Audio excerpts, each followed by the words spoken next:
가정의 달을 보내면서 제 마음속에 기쁘고 감사한 마음보다 무거운 마음이 더 큰 것을 봅니다. 주님 오실 날이 가까우면 올수록 이 사탄의 공격, 사탄의 몸부림이 더 격렬해지는 것을 보는 거예요. 여러분, 우리가 영적인 시야를 떠서 우리가 한 가지 주목해야 되는 사실이 있는데, 정말 마지막 때가 다가오면 다가올수록 사탄이 가만히 있는 게 아니라 어떻게 해서든지 하나님 나라의 완성을 방해하기 위해서 몸부림을 친다는 거예요. 이때 여러분, 사탄이 사용하는 주요 이 두 가지 수단이 있는데, 저는 그렇게 분석을 합니다. 하나는 가족의 해체이고, 다른 하나는 다음 세대의 유린입니다. 점점 여러분 쉽게 가정이 깨어지는 것을 보십시오. 인내하고 버티면서 가정을 지키려고 몸부림치는 부부들이 점점 줄어들고 있어요. 가정을 지키고 하나 되려고 하는 그 노력들에 대해서 별로 중요하게 여기지 않는 겁니다. 또 다음 세대가 점점 유린되고 더 심하게 타락해 가는 것을 보십시오.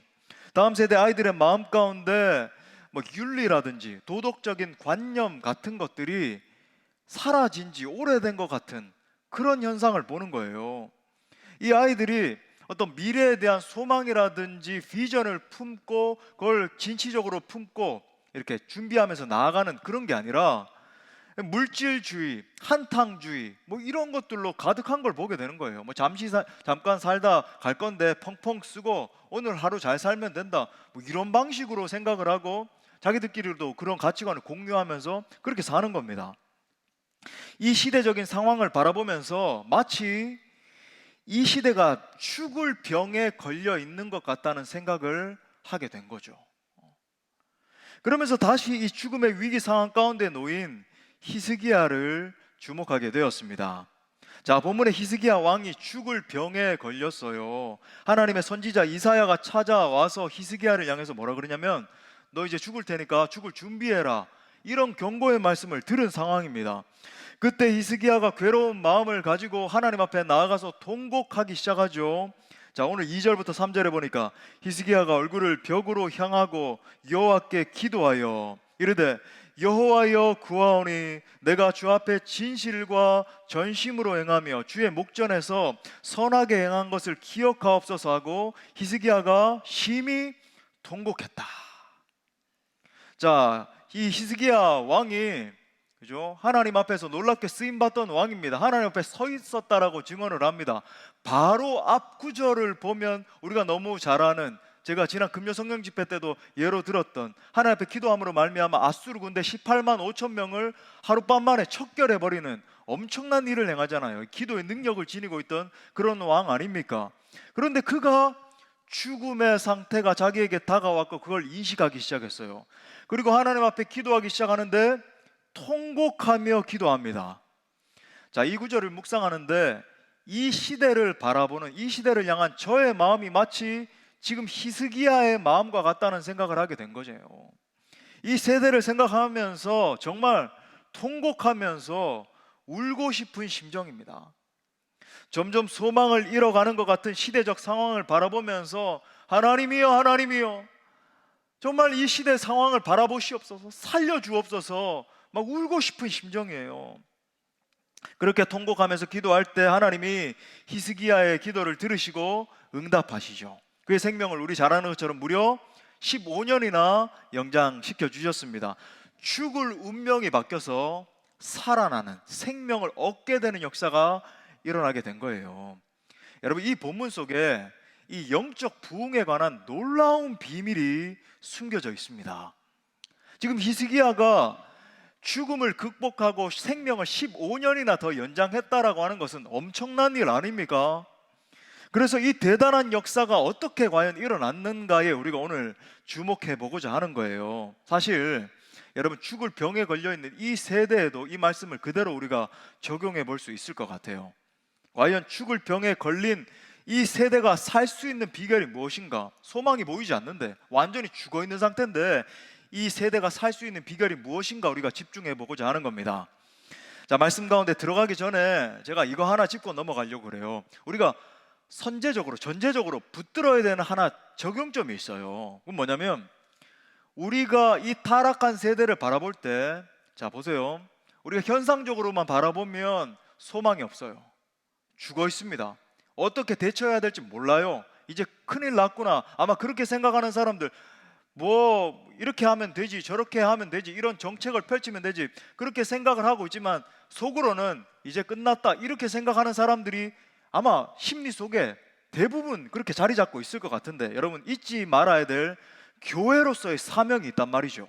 그것은 그 시대의 아픔을 치유하는 공동체로서의 교회입니다.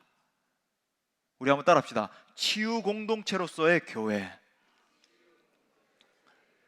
여러분 보십시오. 주님께서 이 땅 가운데 교회를 명하시면서 교회를 각 시대마다 세우신 이유가 있는데, 그 시대의 아픔을 치유하기 위해서 여러분 교회 공동체를 두신 거예요. 우리가 이 사실을 붙들어야 되는 겁니다. 자, 이 사실에 대해서 믿음의 선배 오스왈드 챔버스 여러분 잘 아시는 거죠? 주님은 나의 최고봉이라는 그 책을 쓴 이 챔버스의 책은 여러분 어떤 책이든 다 읽어도 좋습니다. 강추하는데, 그 중에서 이제 하나님께 인정받는 사역자의 기준에 대해서 말하면서 이렇게 언급을 했어요. 한번 조금 길지만 한번 들어보세요. 타락한 세상의 기준에 맞추어 메시지를 전한다면 당신은 절대로 복음을 설교하지 못하게 될 것이다. 복음은 사람들의 기준과 동떨어져 있다. 그러나 주님을 향한 사역자의 의무는 복음을 설교하는 것이다. 교회는 본질적으로 세상과 맞부딪힐 수밖에 없다. 교회의 특징은 초자연적이다.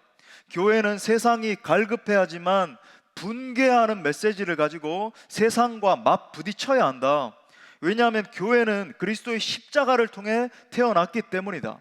세상이 썩어지면 세상은 교회를 탓한다. 그러나 세상이 번영하면 교회를 미워한다. 세상은 예수 그리스도의 교회가 제시하는 기준을 없앨 수만 있다면 반드시 그렇게 할 것이다. 그러나 위기가 찾아오면 세상은 교회가 말하는 절대 기준을 필요로 하게 된다. 여러분 무슨 말입니까? 교회는 이 타락한 세상에 동화되고 적절하게 끼워 맞추고 사람들이 듣기 좋아하는 메시지를 바라고 사람들의 귀를 가려운 것을 긁어주고 이런 역할을 하는 공동체가 아니라고 하는 거예요. 여러분 오히려 이 세대의 복음의 기준을 올곧게 제시함으로 말미암아 이 세상에 충격을 주는 공동체가 교회 공동체라는 겁니다. 타락한 세상, 소망을 잃어가는 세상, 치유가 필요하고 여러분 온몸에 종기가 퍼져 있고 그죠? 악성 종양이 이 사회 전체에 퍼져 있다 할지라도 그 병든 사회를 치유하는 공동체가 여러분 교회라고 하는 거예요.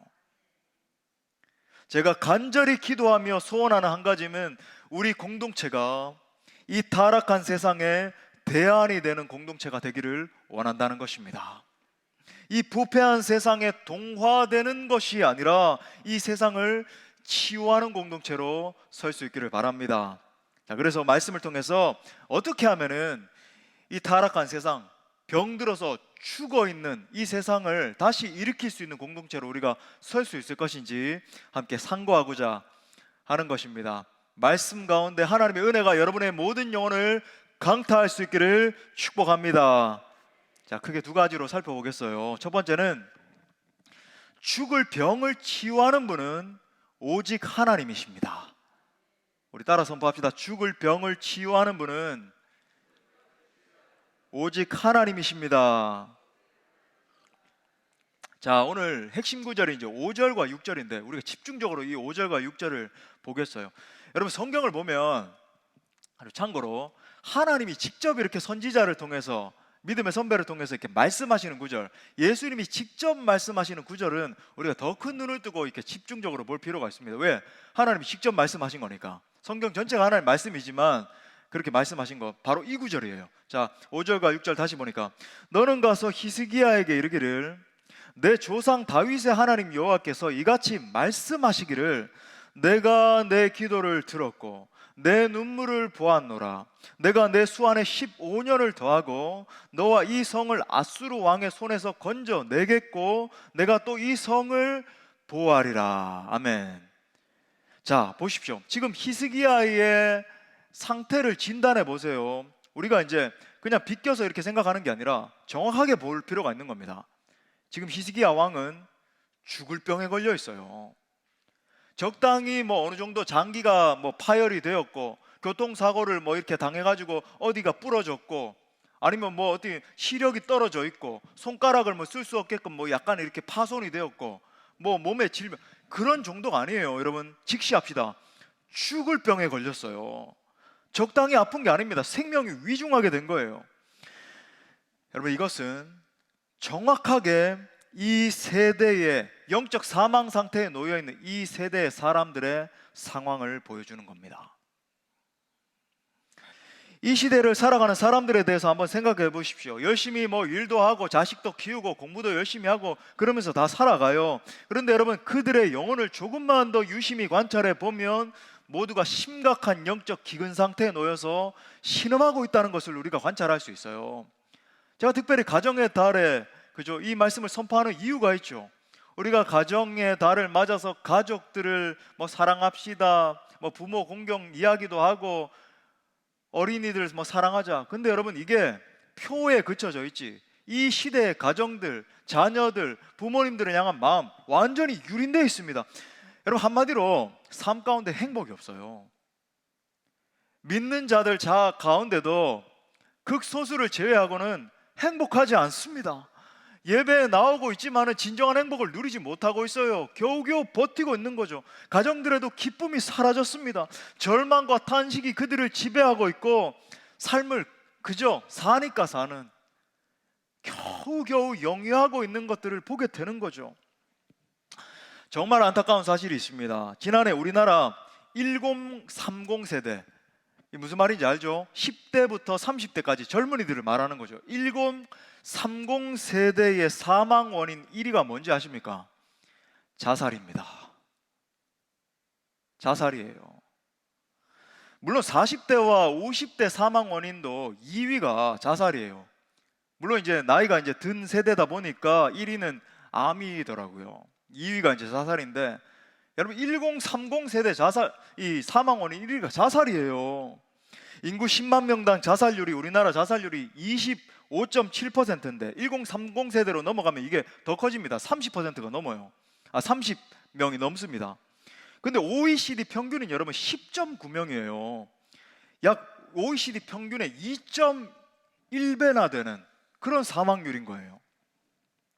제가 약 한 12년 전에 이제 캐나다 토론토에 석사학위를 하기 위해서 유학을 처음 갔을 때 일입니다. 도착을 해서 이제 학교 가기 위해서는 TTC라고 그러거든요.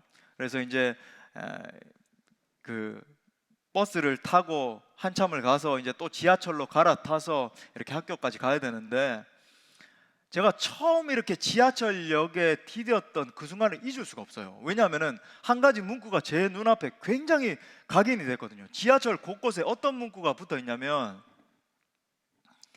자살하고 싶은 충동이 느껴지거나 지금 막 자살하려고 하는 사람이 있다면 반드시 자살하지 말고 이 번호로 연락을 해서 상담을 받으십시오. 이게 한두 군데가 아니라 여러 곳에 이렇게 붙어 있는 거예요.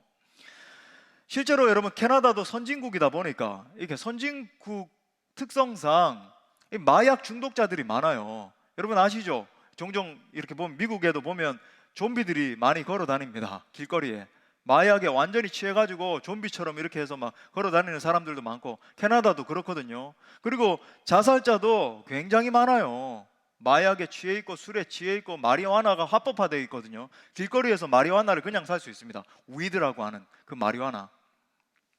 더 충격적인 게 뭔지 아세요? 우리나라는 캐나다의 자살률의 2배입니다. 정확하게 2배예요. 부동의 전 세계 1위예요. 더 안타까운 것은 1030 세대가 그렇게 자살하는 사람이 많다는 거예요. 자, 작년에 제가 더 충격적인 한 가지 연구 결과를 보게 됐는데, 영국의 한 기관에서 선진국에 속하는 17개국을 대상으로 해서 조사를 했는데, 무엇이 당신의 삶을 의미 있게 만듭니까? 라고 하는 이 설문조사를 했어요. 그러니까 뭐가 당신의 삶에서 행복하게 만드는 요인인가, 5가지를 주면서 가족, 직업, 물질적인 풍요, 친구, 건강, 이 5가지를 이제 항목에 주면서 이제 설문조사를 했는데, 표를 한번 띄워보시죠. 예. 그 결과에 나온 특징을 보세요. 물론 영어니까 제가 이제 해석해 드리겠습니다. 여러분 다 영어 잘하시지만, 다른 위에 있는 14개 국가들은 자신의 삶에서 가장 중요한 요소, 행복의 요소가 뭐냐면 첫 번째, family, 가족을 꼽았어요. 가족이 가장 중요합니다. 가족이 제 인생에 있어서 제일 행복의 주요한 요소입니다. 그 다음에 이제 스페인은 건강을 뽑았습니다. health, 건강. 그 다음에 타이완은 특이하게도 이제 사회를 꼽았는데 그 이유가 있죠. society, 사회. 왜냐하면 중국과 지금 이 대치하고 있는 그 상황 때문에 이 사람들이 이제 사회가 보존되는 게 중요하다, 이렇게 뽑은 거예요. 근데 여러분, 특이하게 나머지 국가들과 다르게 우리나라는 뭘 꼽았는지 아십니까? 물질적 풍요를 꼽았습니다. 돈을 꼽은 거예요. 쉽게 말해 돈. 돈이 가장 중요하다. 돈이 내 인생을 가장 의미 있게 만들고 돈이 행복에 있어서, 내 행복에 있어서 제일 중요하다라고 꼽은 거예요. 네, 고맙습니다. 소위 보세요. 저를 보세요. 이 사회가 돈에 미쳐 있다는 것을 보여주는 거예요. 돈이 있어야 내 삶이 의미가 있고, 더 많은 돈을 벌어야 성공한 인생이고, 더 많은 돈을 획득해야 더 행복한 인생이라고 여긴다는 겁니다. 그러다 보니까 상대적으로 빈곤이 느껴지면 어떻게 합니까? 스스로 목숨을 끊어버리는 거예요. 왜요? 나는 저 사람보다 돈이 적으니까 상대적으로 내 인생은 목숨을 버려도 괜찮은 그런 가치 없는 인생이라는 거예요. 나는 돈이 없어서 이렇게 초라하게 살아가니까 내 인생은 아무런 의미도 없는 인생이라는 겁니다. 근데 그걸 더 느끼는 세대가 어디냐면 1030 세대. 내 삶은 이제 이렇게 인플레이션이 강하게 치솟아서 뭐 이제 도무지 집도 마련할 수도 없고, 삶을 영위할 수도 없고, 결혼도 할 수 없고, 그러니까 포기하겠다는 거예요. 더 충격적인 것은 무엇인가? 다른 나라 사람들은 상대적으로 이런 식으로 생각하는 비율이 더 낮다는 거예요. 가족이 가장 중요합니다. 가족이 내 삶을 가장 의미 있게 만듭니다. 가족 그러는데 우리나라는 돈. 물론 제가 다른 나라 사람들에게는 뭐 어떤 문제도 존재하지 않습니다, 이런 말씀을 드리는 게 아니에요. 우리가 정말 뼈 아프게 인식해야 되는 한 가지는 이것이 현재 우리 사회의 큰 아픔이라고 하는 거예요. 물질 중심주의적인 사고가 그 어느 사회보다도 팽배해 있으면서 돈으로 사람들의 모든 가치를 다 판단하고 있고, 돈이 내 인생에서 제일 행복의 요인이다, 그런 아픈 현실을 말하는 거예요. 물론 제가 강단에서 이런 말씀을 드린다라고 해서 뭐 사회적인 어떤 정책을 제시하려고 하는 뭐 그런 건 아닙니다. 그건 어떤 면에서 목회자의 역할이 아닐지 모르죠. 저는 이 모든 문제의 궁극적인 원인을 제시하고 그것에 대한 해결책을 모색하고자 하는 거예요. 자, 성경으로 돌아가는 겁니다. 성경은 이런 모든 인간 고통의 궁극적인 원인을 죄라고 규정합니다. 로마서 3장 23절 말씀 우리 다 같이 읽겠어요. 시작. 모든 사람이 인간에게 침투한 이 죄 때문에, 죄 문제로 말미암아 모든 인간들이 다 허덕이고 있다. 이 다음에 이어지는 사도 바울이 죄의 여러 가지 현상들을 막 언급하는 거 여러분 아시지 않습니까? 그리고 여러분 그 죄 가운데, 죄의 굴레에 완전히 뒤엉켜버려가지고 그죠, 민글돼가지고 그렇게 살아가다가 그들이 처해질 종국에 대해서 성경은 정확하게 예언합니다. 계시록 20장 12절부터 15절을 보니까 또 내가 보니 죽은 자들이 큰 자나 작은 자나, 여기서 뭐 키 큰 자 작은 자 이야기하는 게 아닌 거예요. 여러분 그 삶의 사회 가운데서 나는 큰 자이다, 나는 좀 초라한 인생이다, 그거 상관없다는 거예요. 그건 인간들의 기준이지 성경적인 기준에 보니까 그 모든 똑같은 자인데, 보좌 앞에 서 있는데 책들이 펴 있고 또 다른 책이 펴 있으니 그 생명책이라 죽은 자들이 자기 행위를 따라 공의의 판단을 받는 거죠. 책들에 기록된 대로 심판을 받는다. 바다가 그 가운데서 죽은 자들을 내주고 또 사망과 음부도, 그죠, 하데스, 얼마 전에 살펴봤습니다. 지옥, 음부, 그 가운데서 죽은 자들을 잠시 내주는데 각 사람이 자기 행위대로 공의의 판단대로 심판을 받는다. 사망과 음부도 불못에 나중에는 다 총체적으로 던져지니까 이것은 둘째 사망, 영원한 사망, 곧 불못이라. 누구든지 생명책에 기록되지 못한 자는 불못에 던져지더라. 여러분, 죄 문제를 해결하지 못한 모든 인간, 사망 상태에 놓여 있는 모든 인간의 종착기는 영원한 둘째 사망, 곧 지옥 형벌이라고 하는 거예요. 사실 제가 여러분들에게 종종 주지시켜 드리는 굉장히 중요한 것인데, 이 영적 통찰입니다. 인간들이 겪고 있는 이 모든 고통들 있잖아요. 정말 우리가 상상할 수도 없는 지금 전쟁이 일어나고 있지요.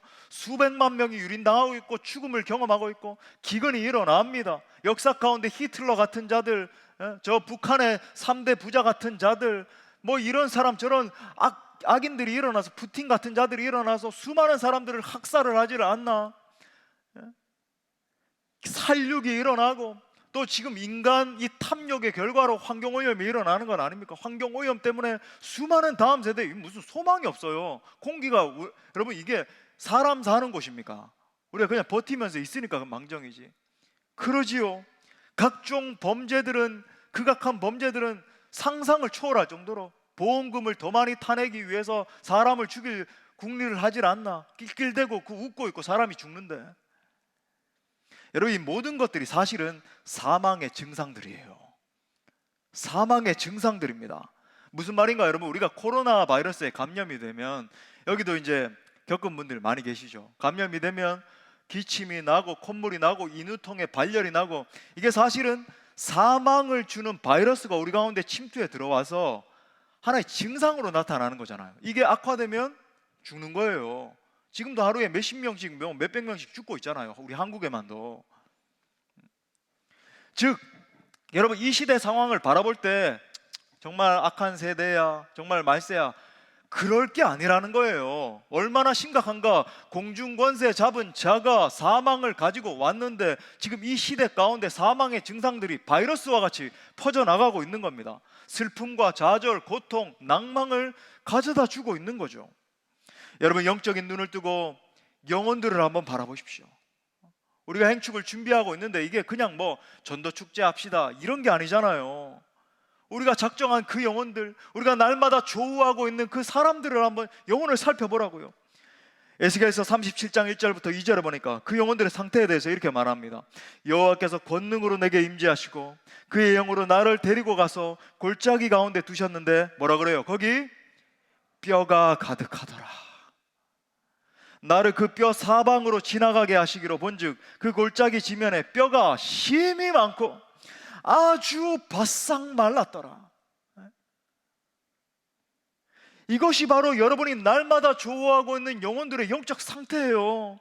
이 세대의 영적 상황입니다. 그들은 겉으로 멀쩡하게 보입니다. 떵떵거리며 나는 큰 집에 산다, 좋은 차를 몰고 다닌다, 이렇게 성공했어, 이런 돈을 획득하고 살아갔어, 그렇게 살아가지만 여러분, 영적으로는 완전히 메마른 뼈와 같은 상태에 놓여 있다는 거예요. 겉으로는 아무렇지도 않게 공부하고 직장 생활하면서 그럭저럭 살고 있지만 영적으로는 완전히 사망 상태에 놓여 있는 것입니다. 특별히 여러분, 이 시대를 살아가는 다음 세대 아이들의 영적 상태를 보십시오. 지난해 일이잖아요. N번방의 수사 결과가 나오면서 우리가 경악을 금치 못했는데 가해자의 70% 이상이 10대 아이들이었어요. 제가 이 사건이 얼마나 저에게 더 크게 다가왔냐면, 제 제일 친한 친구가 있어요. 목사님인데 친한 친구의 딸이 초등학교 6학년이었는데 이 아이가 이와 같은 이 성적 착취에 이렇게 당한 피해자가 됐어요. 그래서 내 사랑하는 친구 막 사건 수사 뭐 이런 것도 한참을 막 진행을 하고 그걸 저에게 이렇게 보내왔어요. 재흥 목사 기도해달라고. 제가 그것들을 읽고 기도도 하고 제가 도와줄 수, 막 전화도 숱하게 하고 친구를 위로하기도 하고. 그 아이가 여러분 벌써 그 사건이 끝난 지 1년이 넘었는데 그 성적인 착취를 당했거든요. 초등학교 6학년짜리가. 근데 이 아이가 아직도 1년이 지난 지금도 상담을 받고 있고 아파하고 있어요. 얼마나 제가 저도 힘들고 제 친구는 뭐 말할 것도 없겠죠. 마음이 막 무너진 겁니다. 지금 이 세대 아이들의 내면과 행동 양식들을 이렇게 가만히 관찰해 보면 음란과 타락, 어릴 때부터 이 스마트폰 만지작거리고 그러고 있다 보니까, 노출되고 있다 보니까, 또 이 물질 중심주의, 돈을 더 많이 획득하기 위해서는 어떤 것도 감내하겠다. 여러분, 이 아이들이 공유하고 있는 영상들 나오는 무슨 뭐 아프리카 TV, 뭐 유튜브 영상, 말로 표현할 수 없을 정도로 끔찍하게 음란하잖아요.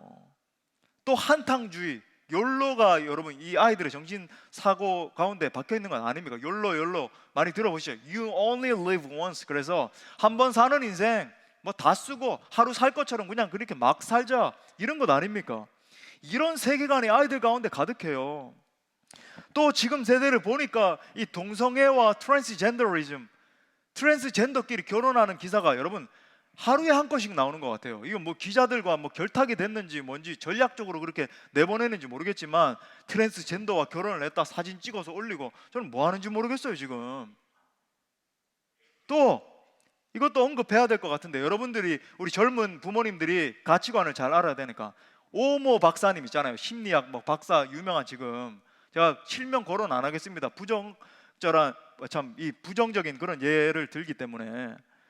이 박사님 여러분 뭐 다 지금 전 국민들이 다 열광하고 그러고 있는데, 얼마 전에 이 저출산 문제 해결책에 대해서 제시를 하면서 뭐라 그러냐면, 혼전 동거 커플이 애를 낳을 수 있는 적절한 환경을 조성해야 된다는 거예요. 여러분, 이 말에 무슨 전제가 있습니까? 혼전 동거 커플 괜찮은 거라는 거예요. 그 전제가 깔려 있는 건 아닙니까? 그걸 그들이 출산할 수 있도록 장려해야 저출산 문제 해결된다. 전 국민들이, 부모들이 다 열광하고 있고 그 메시지에 귀를 기울이고 있는데, 버젓이 여러분 이 공영 방송에 나와서 이런 멘트를 하고 그러면 여러분 어떻게 되겠어요? 어떻게 되겠어요 여러분? 이 세대가. 저는 제가 지금 유비를 통해서 히스기야가 병이 걸려서 죽을 병에 걸렸는데, 이 세대가 그렇습니다. 여러분에게 조금 과장을 보태서 제가 설명드리고 있다고 생각하십니까? 아니요. 여러분, 정말 이 세대는 죽을 병에 걸려 있습니다. 어디에 소망을 둬야 될지 모르겠어요. 망가질 대로 망가져서 여러분 어떡합니까? 어떡합니까? 이 세대가. 여러분, 이 세대, 다음 세대 포괄해서 우리 모두의 이야기입니다. 여러분, 우리 이 세대, 그들을 가만히 놔두면 처해질 것은 여러분 오직 영원한 죽음밖에 없는 거예요. 죽음의 영이 그들을 덮고 있는 겁니다. 공중권세 잡은 자가 사망의 증상들을 막 뿌리고 있는 거죠. 자, 그렇다면 어떻게 살 수 있습니까? 그들은 어떻게 살 수 있습니까? 우리는 어떻게 살 수 있나요? 오직 하나님의 자비와 긍휼이 임할 때 살 수 있습니다. 자비의 성령님께서 임하실 때 병든 영혼이 고침받고 죽은 자가 소생케 될 수 있는 거예요. 자, 이어진 에스겔서 37장 5절 말씀해 보니까 우리 나같이 선포하면서 읽겠습니다. 시작. 주 여호와께서 이 뼈들에게 이같이 말씀하시기를, 내가 생기를 너희에게 들어가게 하리니 너희가 살리라. 할렐루야. 여러분, 이것은 진정한 부흥이 일어나서 사망 상태에 있는 영혼들에게 생기가 들어가자 막 영적 부흥이 일어나는, 소생케 되는 역사를 보여주는 겁니다. 여러분, 이것이 우리가 간절히 기도해야 될 이유인 거예요. 오늘 히스기야가 하나님께 간절히 기도해서 생명을 15년 연장받은 것을 보십시오. 그는 죽을 수밖에 없는 인생이었지만 기도로 말미암아 인생을 바꾸었습니다. 마찬가지예요. 여러분, 기도는 죽을 운명을 바꾸는 역사를 만들어냅니다. 기도하면 사망이 떠나가고 생명이 임하는 역사가 일어나는 거예요. 메마른 뼈들, 아무런 소망이 없는 것 같은 그런 시대적 상황에 있다 할지라도 기도 가운데 하나님의 영이 세대를 강타할 때 다시 살아나게 될 겁니다. 여러분, 이것이 우리가 소망하는 부흥의 역사 아닙니까? 특별히 여러분, 무엇을 위해서 기도해야 될까요? 이 세대의 사람들이 진정한 소망 되시는 하나님과 연결되기 위해서 기도해야 되는 거예요. 죄에 빠져 죽어있는 영혼들이 살 수 있는 유일한 길은 여러분 오직 예수 그리스도밖에 없는 줄 믿습니다. 여러분, 우리가 행축할 때 이 확신 가지고 해야 돼요. 여러분, 그들이 살 수 있는 비결, 여러분 그들이 막 1억, 2억, 10억 한번 벌면 그들이 살 수 있습니까? 아니요. 그들이 처해질 것은 영원한 사망밖에 없다니까요. 그들이 진짜 살 수 있는 비결은 무엇인가? 그들 속에 예수 그리스도께서 왕으로 좌정하셔야 살 수 있는 거예요. 사망 상태에 놓여 있는 영혼이 살 수 있는 유일한 길이 예수 그리스도. 그러므로 그 어떤 소망 없는 죄인이라도 우리 주 예수 그리스도께서 임재하시면 살 수 있다는 확신이 여러분 가운데 자리 잡을 수 있기를 축복합니다. 자, 큰 두 번째로, 기도를 통해 하나님의 마음을 움직여야 살 수 있습니다. 이것도 크게 우리 한번 따라합시다. 기도를 통해 하나님의 마음을 움직여야 한다. 아니, 하나님의 마음을 움직일 수 있다니요, 무슨 말입니까? 자, 다시 한번 우리 5절 말씀 보겠어요. 보니까 너는 가서 히스기야에게 이르기를, 내 조상 다윗의 하나님 여호와께서 이같이 말씀하시기를, 내가 내 기도를 들었고 내 눈물을 보았노라. 내가 내 수 안에 15년을 더하고. 히스기야 왕이 병들자 하나님은 선지자 이사야를 통해서 이미 죽을 병이라고 선언을 하셨습니다. 하나님이 이미 이렇게 이야기를 하셨다라고 하는 것, 여러분 무슨 말이에요? 소망 없는 상태란 말입니다. 여러분 보세요. 하나님이 임하셔서 하나님의 선지자를 통해서 너 죽을 거야 말씀하셨다는 것, 그 말이 이루어진다는 말이죠. 더 이상 여러분 반문할 게 없어요. 다른 사람도 아니라 하나님이 그렇게 확증을 해버린 겁니다.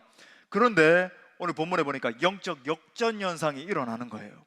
모든 소망이 다 끊겨진 상황이었음에도 불구하고 히스기야가 기도하기 시작했습니다. 여러분, 이거 보통 사람들이 하는 반응과 다른 것 아닙니까? 보통 사람들은 이런 말을, 메시지를 갖다가 하나님으로부터 들었다 그러면 소망의 끈을 놓을 거예요. 아, 하나님이 말씀하셨으니까 다 끝났다, 그냥 순순히 받아들일 수밖에 없겠구나, 이렇게 생각을 할 겁니다. 그죠? 그런데 여러분, 히스기야는 하나님이 그렇게 말씀하셨음에도 불구하고 기도하기 시작하는 거예요. 그 결과 놀랍게도 하나님께서 히스기야의 생명을 연장시켜 주시잖아요. 자, 여기서 알 수 있는 진리가 무엇인가? 우리 하나님은 그의 백성의 기도를 외면치 않으신다는 사실입니다. 여러분, 하나님은 그의 백성의 기도를 들으십니다. 절대로 외면치 않으세요. 그의 뜻을 돌이켜서라도 기도에 응답해 주시는 거예요. 왜? 우리 하나님은 신실한 분이기 때문에, 하나님의 자비, 헤세드의 은혜가 영원하기 때문에 그 뜻을 돌이켜서라도 역사하신다. 예를 들어 볼까요? 모세가 40일 동안 시내산에 올라가고 없을 때 이스라엘 백성들이 큰 죄를 짓잖아요. 잘 아는 것처럼 제단을 쌓고 금송아지를 만들어서 막 숭배하기 시작합니다. 심지어 그 금송아지를 향해서, 자 봐, 이 송아지가 너희를 저 애굽 땅에서 인도하여 있는 여호와 하나님이다, 백성들아 절하라. 그러니까 200만 명의 이 이스라엘 백성들이 일체의 저 금송아지가 우리의 여호와 하나님이다 막 절을 하고 경배하고, 그런 일이 일어나잖아요. 영적 방종의 극한의 모습을 보여주죠. 마치 이 시대 사람들의 상황과 비슷하지 않습니까? 여러분, 제가 이걸 짚고 넘어가야 되는데, 여러분, 백성들이 불평불만할 때가 가장 위험한 때예요. 백성들이 불평불만할 때 하나님이 살아계시는데 지도자가 그 하나님 바라보지 않고 백성들 막 진노하고, 그죠? 막 불평불만을 늘어놓는 사람들에게 주목하면 망하는 겁니다. 그 공동체는 소망이 없어요. 그러니까 이 문제예요. 눈에 가시적으로 보이는 불평불만하고 막 분노하고 있는 백성들의 소리를 들을 것인가, 아니면 눈에 보이지 않지만 경외할 만한 정말로 살아계시는 그 하나님의 음성을 들을 것인가? 눈에 보이는 백성들에게 절을 할 것인가? 여러분, 음성을 듣는다는 건 절을 한다는 거거든요. 아니면 살아계시는 그 하나님께 경배할 것인가? 여러분, 사실 이게 죽느냐 사느냐의 문제거든요. 이 순간에 가장 중요한 것은 지도자가 정도를 지키면서 백성들을 올바른 하나님의 방향으로 이끌어야 되는 거죠. 아무튼 이런 이스라엘의 모습을 바라보면서 하나님이 진노하십니다. 이스라엘 백성들을 진멸하시겠다라고 말씀하죠. 그때 지도자 모세가 어떻게 반응하는지 보세요. 하나님 앞에 완전히 납작 엎드려서 기도하기 시작해요. 자, 출애굽기 32장 12절부터 13절에 보니까, 어찌하여 애굽 사람들이 이르기를 여호와가 자기의 백성을 산에서 죽이고 지면에서 진멸하려는 악한 의도로 인도해 내었다고 말하게 하시려 하나이까? 주의 맹렬한 노를 그치시고 뜻을 돌이키사 주의 백성에게 이 화를 내리지 마옵소서. 자, 이어서 보세요. 주의 종 아브라함과 이삭과 이스라엘을 기억하소서. 주께서 그들을 위하여 주를 가리켜 맹세하여 이르기를 내가 너희의 자손을 하늘의 별처럼 많게 하고 내가 허락한 이 온 땅을 너희 자손에게 주어 영원한 기업이 되게 하리라 하셨나이다. 모세가 하나님 앞에 완전히 납작 엎드렸어요. 펑펑 울면서 이스라엘 백성들의 죄를 대신해서 막 통에 잡아가기 시작합니다. 이때 하나님이 어떻게 반응하셨는가? 출애굽기 32장 14절 말씀 우리 다 같이 읽겠습니다. 시작. 여호와께서 뜻을 돌이키사 말씀하신 화를 그 백성에게 내리지 아니하시니라. 할렐루야. 여러분, 모세가 기도하기 시작하고 통에 자복하니까 하나님이 뜻을 돌이키신 거예요. 한 가지만 더 생각해 볼까요? 민수기에도 비슷한 예를 볼 수 있습니다. 가나안을 정탐하고 돌아온 10명의 정탐꾼들이 막 부정적인 이야기를 하기 시작하는 거예요. 그들의 키는 장대하고 그런데 우리는 메뚜기 같습니다.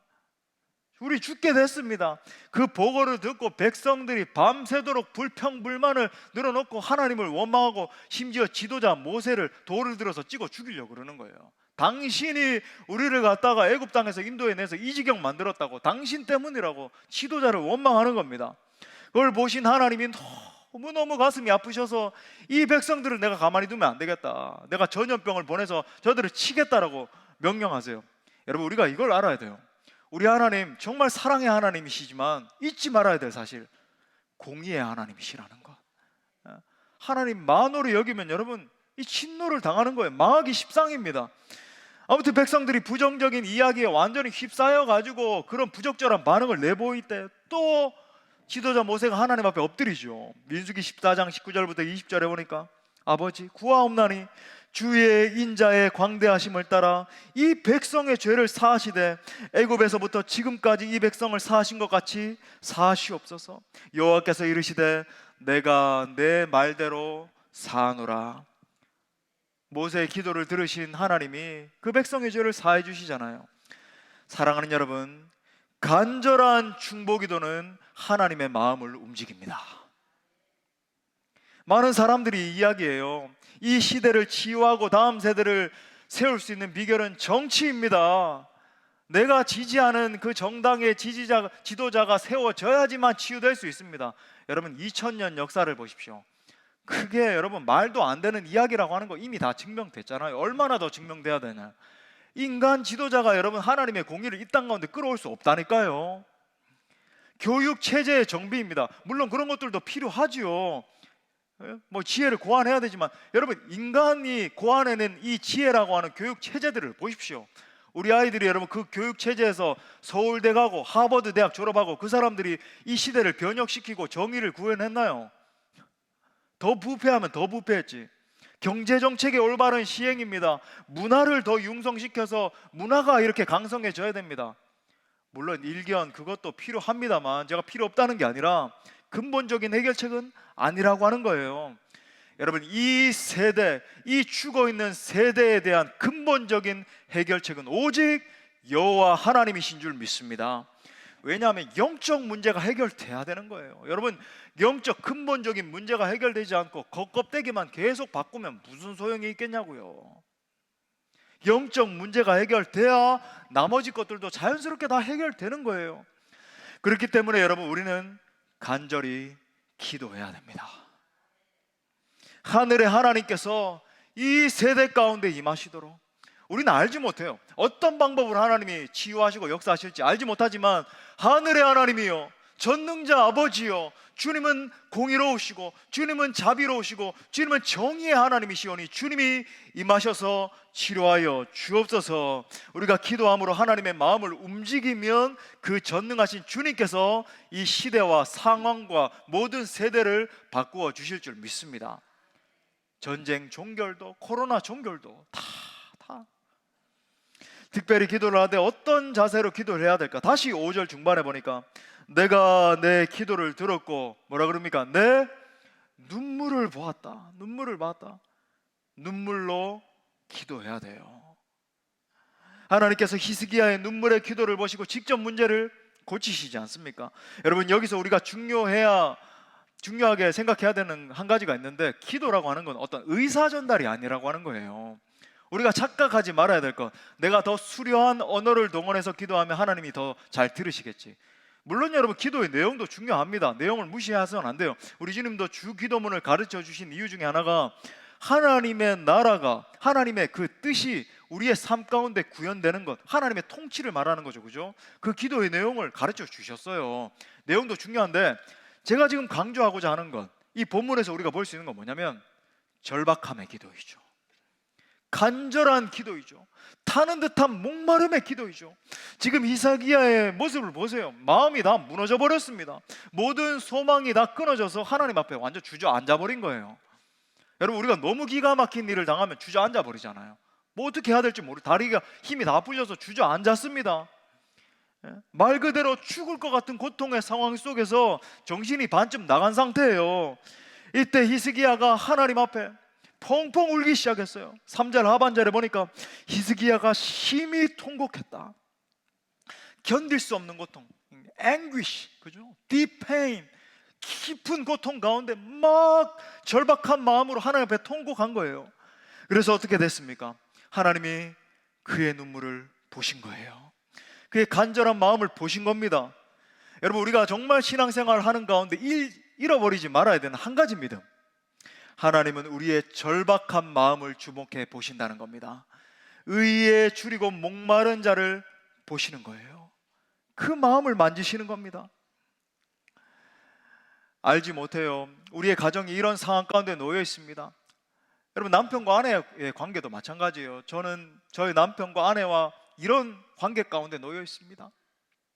내 자녀들 가운데 이런 고통이 이어지고 있습니다. 여러분, 우리의 상황은 다 달라요. 더 거시적으로 보면 이 시대의 상황이 너무나 기가 막힙니다.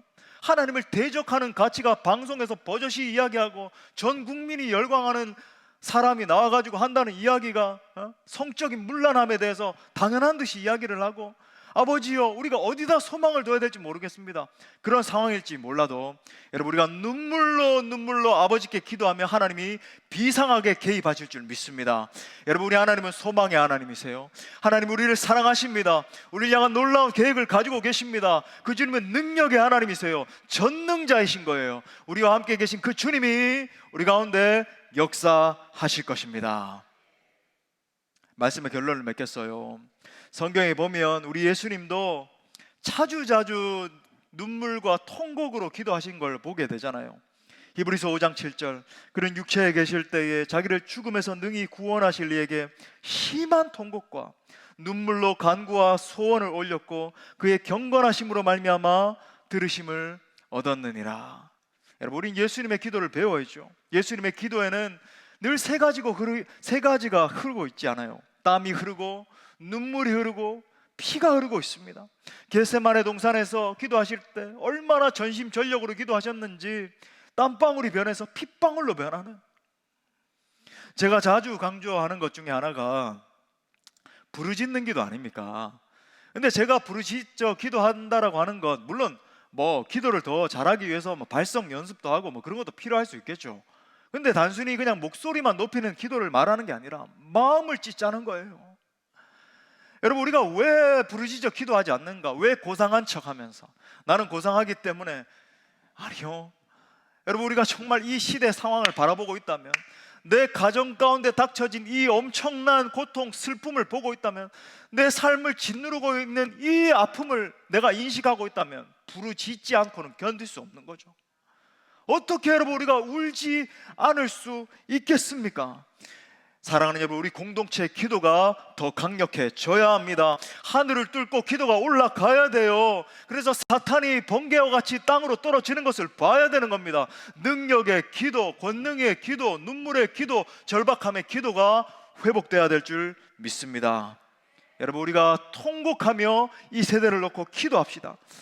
자녀들을 놓고, 다음 세대 아이들을 놓고 주일학교가 텅텅 비어가고 있는데, 우리 교회 다행히 주일학교 아이들이 더 많이 모이는 그런 상황 가운데 있지만 대부분의 교회들은요 60%가 한국교회 주일학교가 없어요.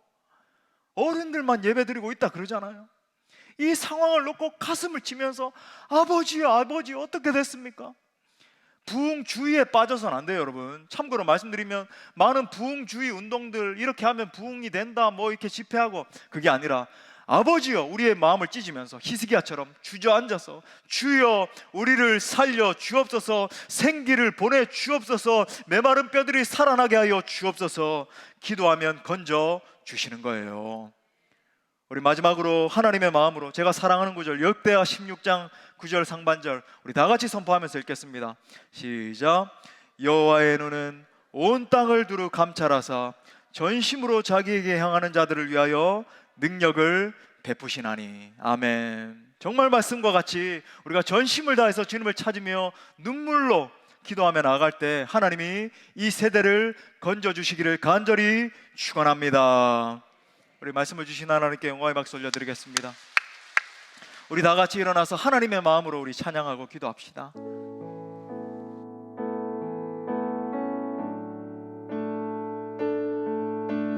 하나님이여, 이 세대를 불쌍히 여겨 주옵소서. 나의 백성이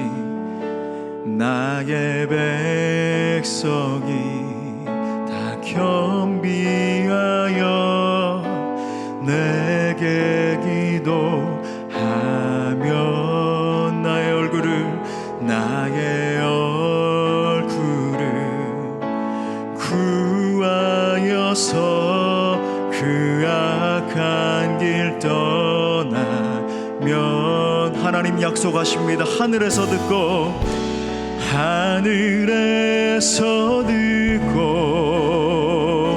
죄를 사며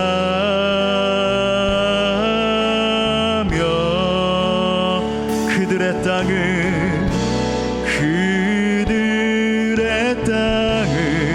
고치리라.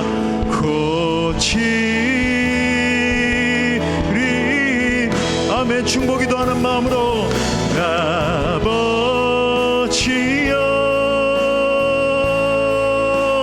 고쳐 주소서.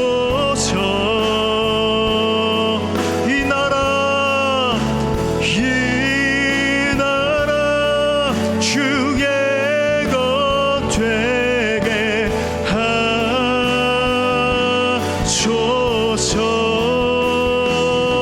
주 하나님 간절히 기도하오니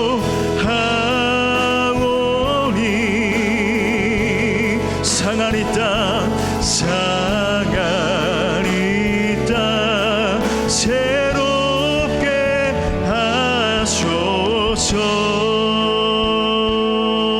우리의 마음의 무릎 꿇고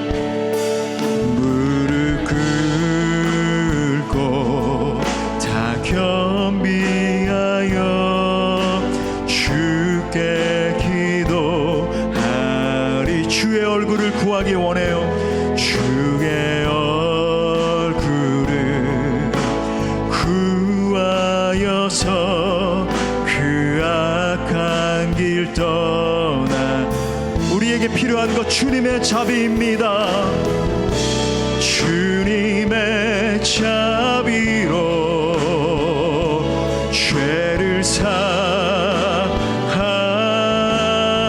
주님의 자비를 구합시다. 주의 자비로, 주님의 자비. 우리 두 손 높이 들고 임하소서. 찬양합니다. 아버지여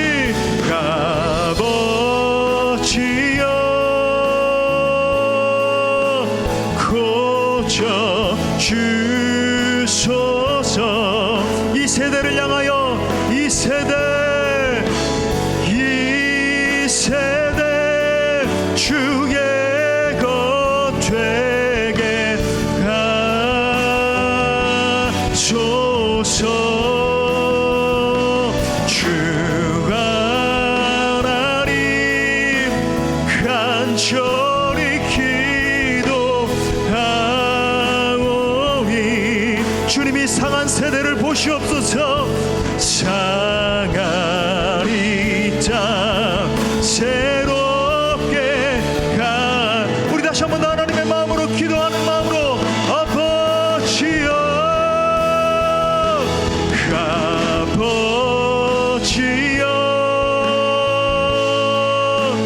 고쳐 주소서.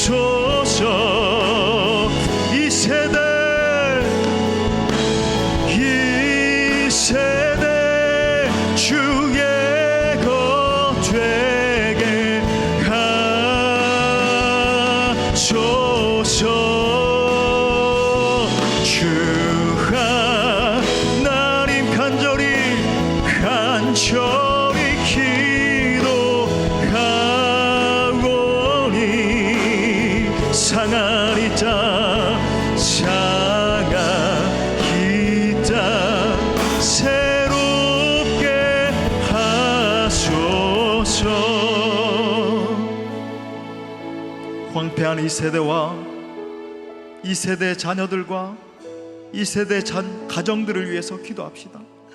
다 무너져 있고 다 깨어져 있는 이 현실을 바라봅시다. 이 세대가 하나님을 대적하여 일어나는 것을 바라보십시오. 죄악이 관영한 것을 바라보십시오. 여러분, 이 세대에는 하나님이 필요합니다. 하나님의 임재가 회복돼야 됩니다. 하나님의 사랑과 자비가 임해야 이 세대가 회복될 수 있는 거예요. 함께 기도할 때, 하나님, 이 세대를 보시옵소서. 이 황폐한 세대를 불쌍히 여겨 주옵소서.